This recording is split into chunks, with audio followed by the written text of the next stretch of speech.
जय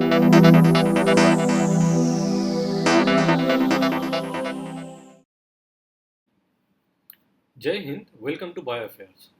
आज हम लोग बात करेंगे ब्रेन ईटिंग एमीबा के बारे में, ठीक है, जिसका नाम है नेग्लेरिया फाउली। ये इसका साइंटिफिक नेम है। ये एक ऐसा पैथोजन है जो आपके नाकों के अंदर से जाके आपके ब्रेन को डिस्ट्रॉय कर देता है पूरी तरह से। इसका जो कॉज है, जो सिम्टम्स है, डायग्नोसिस एंड प्रिवेंशन है, ये बहुत ही इंपॉर्टेंट है। उसमें से सबसे ज़्यादा इंपॉर्टेंट है इसका prevention, because always prevention is better than cure. और इस केस में, मतलब इस डिजीज़ के केस में, prevention is the ultimate pathway we should choose, otherwise there will be death. ठीक है, तो हम लोग एक एक करके समझेंगे कि क्या है। मेटाफोरिकली मैंने यहाँ पे दिया है, देखिए, किसी दिन आप कोई लेक में या फिर कोई पॉन्ड में या फिर कोई पुल में आप नहा रहे हैं और आपके नाकों के बीच से कोई एमीबा चला जाता है और आपके ब्रेन को डिस्ट्रॉय कर देता है, जो आपकी मौत की दहलीज में लाके खड़ा कर देगा। To stop that we need to have the knowledge. हमें इसके संबंध में नॉलेज होना चाहिए, कैसे इसको रोका जाए या कैसे क्या करना है। पहले समझते हैं ये ब्रेन ईटिंग एमीबा है क्या, इसको क्यों ब्रेन ईटिंग कहते हैं। तो ये कोई बैक्टीरिया नहीं है, ठीक है। Always remember that this is not a bacteria, ये एक एमीबा है। मीन्स ये एक single celled eukaryote classified as facultative parasite. Facultative का मतलब पता है? फैकल्टेटिव मतलब इसको पैरासाइट होना अच्छा नहीं लगता। मीन्स ये खुला में भी, without any support, without any host, it can survive in the nature. वो नेचर में आराम से सर्वाइव कर सकता है, वार्म स्टेगनेंट वाटर्स में ही रहता है। लेकिन अगर इसको कोई बॉडी मिल जाए या होस्ट मिल जाए तो उसमें भी आराम से ये अपना रिप्रोडक्शन चालू रख सकता है और होस्ट को किल कर सकता है।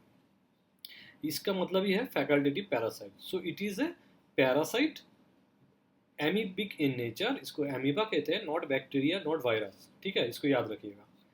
नाउ ये क्या करता है? प्राइमरी एमीबिक मेनिंगो एंसेफेलाइटिस, पैन, ये एक मेडिकल टर्म है, एग्जाम के लिए थोड़ा सा इंपॉर्टेंट है, इसको याद रखिएगा। ये बहुत ही रेयर एक डिजीज होता है, जो ब्रेन का जो इन्फेक्शन है, अगर एमीबिक हो तो इसको पैन कहा जाता है। ठीक है, तो ये जो सिंगल सेल ऑर्गेनिज्म है, ये वार्म एंड फ्रेश वाटर्स में, वार्म फ्रेश वाटर्स में थ्राइव करता है, मतलब बहुत ज़्यादा इजीली ग्रो करता है और रिप्रोडक्शन करता है।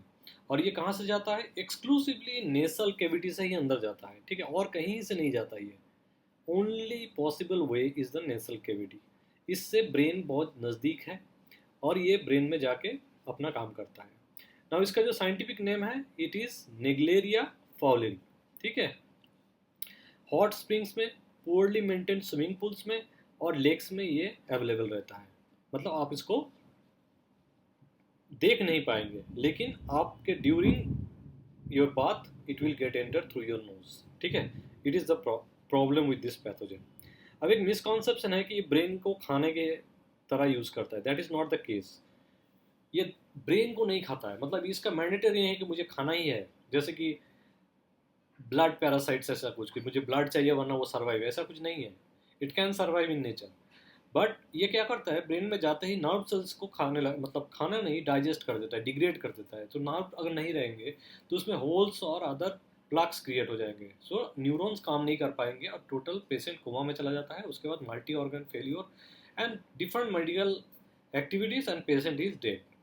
बहुत ही कम समय में ये पेशेंट को डेथ के कगार तक पहुंचा सकता है। It is a very very essential pathogen to remind. अब आते हैं, ये इन्फेक्शन होता कैसे है, कैसे ये इन्फेक्शन एंट्री पॉइंट से एंड पॉइंट तक जाके फैलता है। तो आप ये पिक्चर देखिए, ये नाक के भीतर से पानी से, with the help of water as a carrier, ये pathogen through your nasal cavity अंदर जाता है। फिर यहाँ से विद द हेल्प ऑफ, ये पहले नोज से गया, ओनली नोज। ठीक है, ये बहुत ही क्रिटिकल पैरामीटर है इसका ट्रांसमिशन के लिए। फिर यह क्या करता है, ये जो ऑल्फैक्टरी नर्व है, यहाँ पे ऑल्फैक्टरी जो नर्व है उसके थ्रू ब्रेन में चला जाता है। ठीक है, this enters into the brain, causing primary, जो मैंने कहा, एमीबिक मेनिंगो एंसेफेलाइटिस। अब ये जो प्राइमरी एमीबिक मेनिंगो एंसेफेलाइटिस है, ये बहुत ही डिफिकल्ट होता है डायग्नोसिस करने के लिए, क्योंकि वायरल एंसेफेलाइटिस और बैक्टीरियल एंसेफेलाइटिस दोनों से इसका बहुत ज़्यादा सिमिलरिटी होता है। डॉक्टर्स कभी कभी कंफ्यूज हो जाते हैं ड्यूरिंग डायग्नोसिस। और इनिशियल डायग्नोसिस अगर लेट हो गया, that is the end point of the patient. ठीक है, इसके बाद बहुत लेट हो जाती है और अपना एमीबा अपना काम करने लगता है, फिर उसको हम लोग दवाई दे के भी नहीं रोक पाएंगे। सो ये जो एंट्री पॉइंट है ना, ये नेसल थ्रू थ्रू नेसल होल्स, इसको बहुत ही क्रिटिकली याद रखना है आपको, और बहुत ही ज़्यादा आपको सावधान रहना है ड्यूरिंग स्विमिंग, ड्राइविंग और वार्म फ्रेश वाटर और contaminated waters in the pools और एनी। आप अगर नेशनल इरिगेशन, मतलब आप अपने नाक जो झाड़ना कहते हैं, जिसको नाक नोजल क्लीनिंग कहते हैं, उसको भी आप जहाँ तहाँ से कोई भी पानी से मत कीजिए। Only do with A clear maintained water. Okay, अब आते हैं इसका सिम्टम्स एंड डिजीज प्रोग्रेशन में। तो पहला है इंक्यूबेशन पीरियड। इंक्यूबेशन पीरियड क्या है? जब एक पैथोजन आपके बॉडी में एंटर करता है, इनिशियल एक्सपोजर, और जब आपका सिम्टम्स अपीयर करता है, वो जो पीरियड होता है ना, उसको कहते हैं इंक्यूबेशन पीरियड। अब ये जो पैथोजन है 1 to 9 days, मतलब क्या, फर्स्ट डे जब वो एंटर हुआ आपके बॉडी में थ्रू द नेसल कैविटीज, और उसके बाद से किसी को 7 days में सिम्टम्स आ गए, किसी को 8 days में आ गए, किसी को 9 days में आ गए, तो that is the incubation period. अब एक एक आदमी की तरफ, एक एक पेशेंट और एक एक पीपल की तरह ये इम्यून सिस्टम के ऊपर डिपेंड करता है, और कभी कभी ये 7 to 9 days वेरी करता है, लेकिन मैक्सिमम 9 days तक जा सकता है ये इंक्यूबेशन पीरियड। ठीक है, अब अर्ली साइंस क्या है देखिए, severe headache, high fever, nausea and vomiting, stiff neck, ये होता है इनिशियल वार्निंग्स। मतलब 9 days के बाद या 7 days के बाद इसका भी जो है, इसके बाद ये सब दिखने लगता है।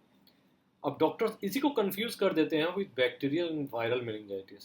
ठीक है, कभी कभी, नॉट ऑलवेज।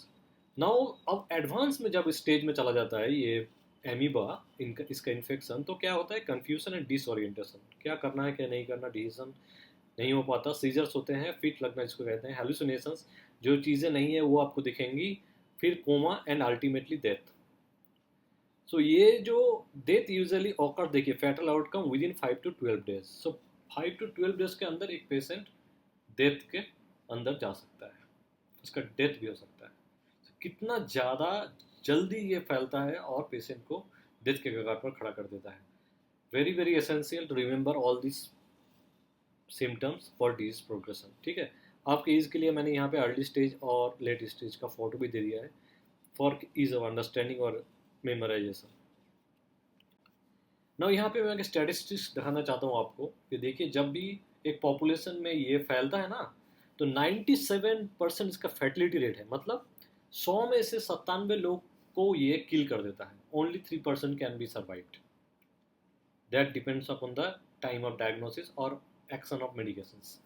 ठीक है, यूएस में ये तो 0 to 8 है पर केसेस इन यूएस, ये रेयर है, लेकिन जब होता है, किसी पॉपुलेशन होने लगता है ना, इसको कंट्रोल करना बहुत मुश्किल हो जाता है। ये days to incubation 1 to 9 already told you. और ये जो टेम्परेचर इसका ऑप्टिमल ग्रोथ के लिए है, दैट इज 45 डिग्री सेंटीग्रेड। मतलब आपका बॉडी का टेम्परेचर समझिए, नॉर्मल टेम्परेचर रहता है हमारे बॉडी में 37 डिग्री सेंटीग्रेड, उससे वो कितना ज़्यादा बॉडी के टेम्परेचर को इंक्रीज कर देता है कि ब्रेन कोमा में चला जाता है। ठीक है, और नर्व डैमेज तो है ही, न्यूरल डैमेज तो उसमें भी रहता है। So very definite information to remember. अब आते हैं डायग्नोसिस एंड ट्रीटमेंट। ठीक है, तो diagnosis as I told you बहुत ही एक्सट्रीमली चैलेंजिंग, क्योंकि ये कन्फ्यूजन है with bacterial and viral meningitis leading to potential delays in appropriate treatment. यही प्रॉब्लम हो जाती है, तो डीले इन ट्रीटमेंट होगा, प्रॉपर मेडिकेशन नहीं जाएंगी, तो डिजीज एडवांस स्टेज में चला जाता है, उसके बाद पेशेंट का रिकवरी इम्पॉसिबल है। कौन कौन से सैंपल हम लोग ले सकते हैं for diagnosis? CSF, cerebrospinal fluid, PCR कर सकते हैं उसका टेस्टिंग के लिए जेनेटिक मटेरियल को, मतलब वहाँ से आइसोलेट करना पड़ता है CSF से, या फिर आपको ब्लड से आइसोलेट करना पड़ेगा। Mostly CSF is the choice of sample. Culture techniques, हम लोग वो सैंपल लेके उसको कल्चर भी कर सकते हैं, देखने के लिए अंडर द माइक्रोस्कोप कि एक्चुअली ये पैथोजन है क्या। Amoeba under the microscope can be seen, unlike viruses, bacteria and amoebic parasites can be seen under the microscope. अब ये जो मैंने ट्रीटमेंट अप्रोच दिखाया ना यहाँ पे, this is for your educational purpose. Do not take medications without doctors prescription और doctors advice. ये मैं जस्ट फॉर हेल्थ नॉलेज के लिए या एजुकेशन पर्पस के लिए मैं ये लिख रहा हूँ। सो ये जो मिल्टेफोसिन है ना, ये प्राइमरी ड्रग ऑफ चॉइस है for as use as anti parasitic drug. इसके अलावा इसके साथ एम्फोटेरिसिन भी एक एंटी फंगल ड्रग है, ये एजिथ्रोमाइसिन एंटी बैक्टीरियल है, ये भी एंटीबैक्टीरियल है और ये एंटी फंगल है। तो एक साथ कॉम्बिनेशन ऑफ मेडिसिन दिया जाता है ताकि प्राइमरी एंड सेकेंडरी जो इन्फेक्शन है, मान लीजिए आपको एमीबिक हुआ, उसकी वजह से फिर बैक्टीरिया और वायरस आपको अटैक करने लगे, तो सेकेंडरी इन्फेक्शन का खतरा बहुत ज़्यादा होता है।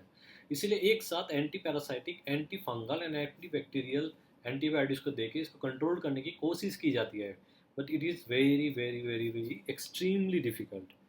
ठीक है, survival cases are very extremely rare, typically require very early detection combined with aggressive multi-drug therapy protocols. As I have said, मैंने बोल चुका हूँ आपको कि अर्ली डायग्नोसिस होना बहुत ही जरूरी है, और मल्टी ड्रग थेरेपी अगर काम कर गया then you will survive, otherwise no chance of survival. अब एसेंशियल प्रिवेंशन स्ट्रेटेजी में क्या आता है, देखिए सबसे ज़्यादा यही इंपॉर्टेंट है हमारे, प्रिवेंट करना है इसको, not to accept the pathogen but to prevent the pathogen.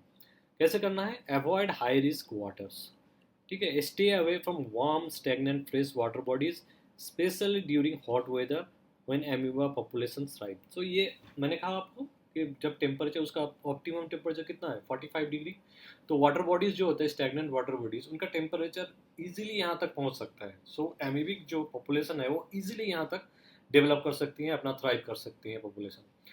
तो वो बहुत ज़्यादा क्वांटिटी में होंगी, तो इजीली कोई भी पीपल अगर वहाँ पे जाएगा for any purpose, natural irrigation हो या फिर बात हो या फिर कोई भी पर्पस से, then he or she can easily take up the pathogen. Pool safety को इंश्योर किया जाए, जो भी पूल्स अपने यूज़ करते हैं अपने घरों में या फिर बाहर, प्रॉपरली कोऑर्डिनेटेड होना चाहिए, और जो भी हेल्थ स्टैंडर्ड प्रोटोकॉल्स है वो मेंटेन होना चाहिए। और अगर आपको स्विमिंग करना या फिर जाना ही है, that is very essential, use nose clips, ये 95% तक या आपको सेफ रखेंगे। नोज क्लिप्स लगाने से पानी अंदर नहीं जाएगा थ्रू योर नेसल कैविटी, तो chances of infection will very very less. और सेफ नेसल इरिगेशन, मतलब नाक कहीं भी आपको साफ करना हो तो डिस्टिल वाटर लीजिए, बॉइल्ड वाटर लीजिए, या फिर प्रॉपरली फिल्टर्ड वाटर से ही कीजिए, कोई भी अनटच्ड वाटर से मत कीजिएगा। दैट इज़ द प्राइमरी, ये 4 प्रोटोकॉल्स है फॉर प्रिवेंशन। ठीक है, सो मैं क्लोजिंग में इतना ही कहना चाहूँगा कि सावधान रहिए, कोई भी वाटर पार्क्स हो या फिर कोई भी जगह हो जहाँ पे पानी का स्टेगनेंट वाटर का खतरा रहता है, please take care of your yourself ये नॉलेज को ज़रूर, लाइफ सेविंग नॉलेज है, इसको ज़रूर शेयर कीजिएगा। अगर अच्छा लगा इन्फॉर्मेशन तो लाइक कीजिए, शेयर कीजिए और सब्सक्राइब कीजिएगा। अगर बहुत अच्छा लगा तो ही सब्सक्राइब कीजिएगा, और share this knowledge with the help to protect community. अगर सब्सक्राइब नहीं भी कीजिएगा तो ठीक है, लेकिन ये जो इन्फॉर्मेशन है, ये जो नॉलेज है, आप अपने लोगों में बांट दीजिए, अपने आसपास के दोस्तों में, ताकि वो लोग सावधान हो जाए और ये जो प्रिवेंशन कैटेगरीज है उनसे उनको पता चले क्या करना है क्या नहीं करना है। Thank you very much.